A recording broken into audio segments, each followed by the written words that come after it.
নিষিদ্ধ। আবার পুরুষেরা যেখানে স্নান করবে মায়েদের জন্য যাওয়া নিষিদ্ধ। এই ছিল বৈদিক যুগের নিয়ম। আজ থেকে হাজার লক্ষ লক্ষ বছর আগেও এই নিয়ম পালন করা হতো। সেই কালে এই নিয়মই ছিল। একদিন রূপবতী মায়েরা এক সরোবরে তারা স্নান করছিল। আগের দিনে এরকম কিছুটা নিয়ম ছিল। এই স্নানরতা মায়েরা কি করেছিলেন, তাদের বসন তীরে খুলে রেখে জলে নেমেছে। ওদিকে কুবের, ধন কুবেরের দুজন পুত্র নল কুবের এবং মণিগ্রীব, নল এবং মণিগ্রীব, এই দুজন পুত্র এত যৌবনে উন্মত্ত ছিলেন যে তারা আকাশ মার্গ দিয়ে যাচ্ছিল।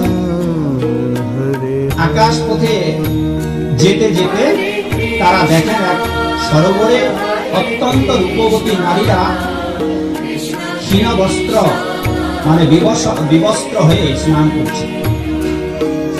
ওই সমস্ত রূপবতী নারীদের যৌবন দেখে এরা কামাসক্ত হয়ে ওই নিষিদ্ধ সরোবরে নেমে পড়ে।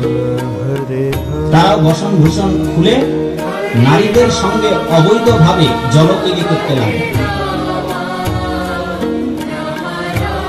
এদিকে এই সময় দেবর্ষী নারদ কৃষ্ণ কীর্তন গান ও নর্তন করো। তিনি বিনা যন্ত্রে হরে কৃষ্ণ কৃষ্ণ কৃষ্ণ হরে হরে, হরে রাম রাম রাম হরে হরে, এই কীর্তন গাইতে গাইতে ওই সরোবরের পাশ দিয়ে অরণ্য পথে যাচ্ছিলেন। গিয়ে দেখেন যে কুবেরের এই অধ্যত্তপূর্ণ পুত্র কামে অন্ধ হয়ে তারা নারীদের সঙ্গে জলকেলি করছে অবৈধভাবে।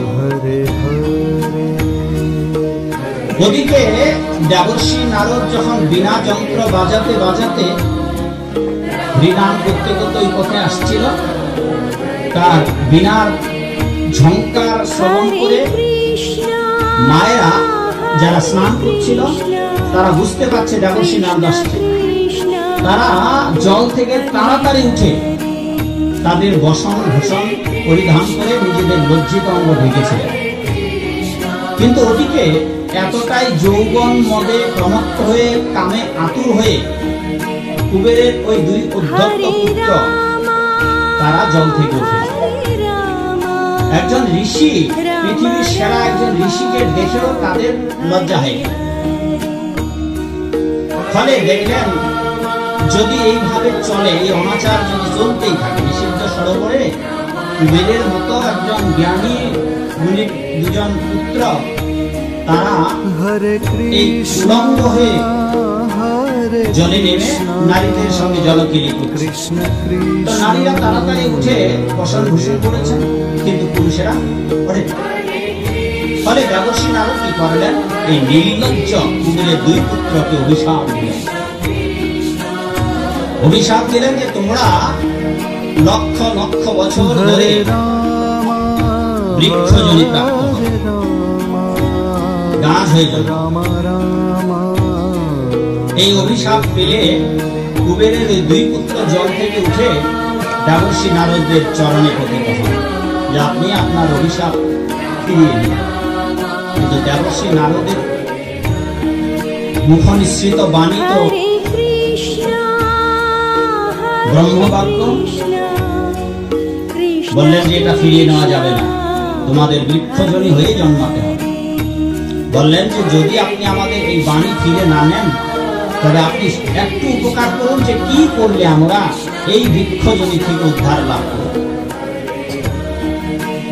দেবর্ষী নারদ বললেন আজ থেকে লক্ষ লক্ষ বছর পর দ্বাপর যুগের শেষ ভাগে গোলক বিহারী ভগবান শ্রী গোবিন্দ ধরাধামে আসবেন।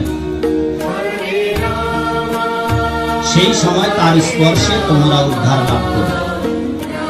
আর আজ থেকে লক্ষ লক্ষ বছর পর নন্দ রাজা যেখানে গৃহে জন্মাবেন, যেই গৃহেতে আবির্ভূত হবেন, সেই গৃহের প্রাঙ্গণে বাইরে বহির্দেশে তোমরা বৃক্ষজনি প্রাপ্ত হয়ে থাকবে বহু কাল ধরে।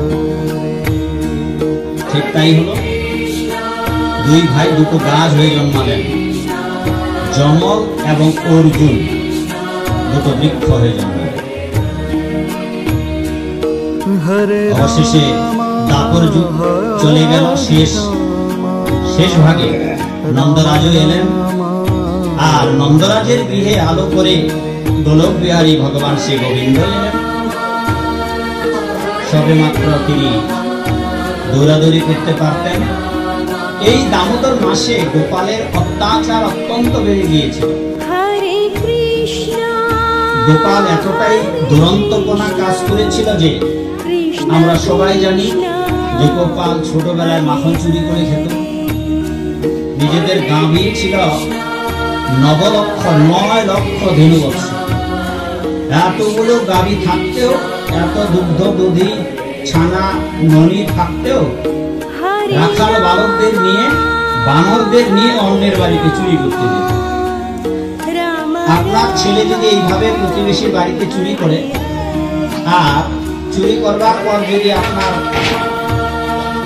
প্রতিবেশীরা আপনাকে অভিযোগ করে যে আপনার ছেলে চোর, আপনার এত গাভী বৎস থাকতেও আপনি কেন আপনার ছেলেকে চুরি করতে পাঠান? চোরের মা,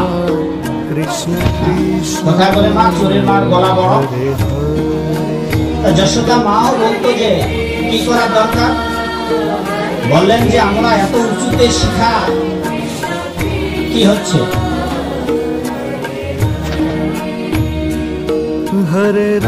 হয় মামনি, এই যে 3 কন্যা, তোমরা চলে যাচ্ছ? দাঁড়াও দাঁড়াও। রাম রাম হরে